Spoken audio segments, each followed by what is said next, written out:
ហើយរួចជាជីវិតដែលតម្រូវឲ្យយើងតស៊ូទោះគ្មានអ្នកឈរ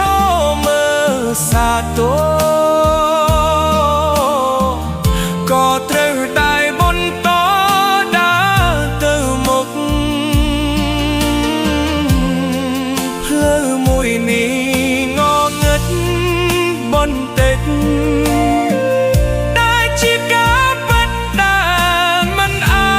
ចប្រកែកបានលុយប្រៀបដូចជាព្រះ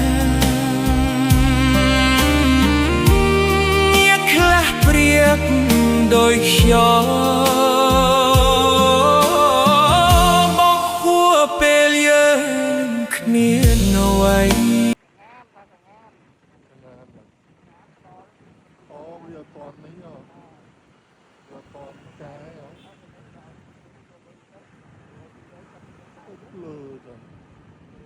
ហើយទៅខំទៅចង់បានលុយមកខ្លួនឯងកទៀណា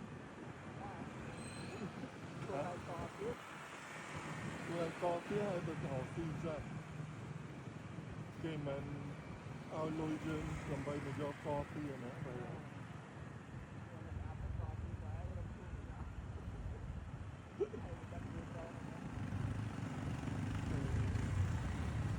ដល់ខ្លួនឯងចឹងសំលុយកែ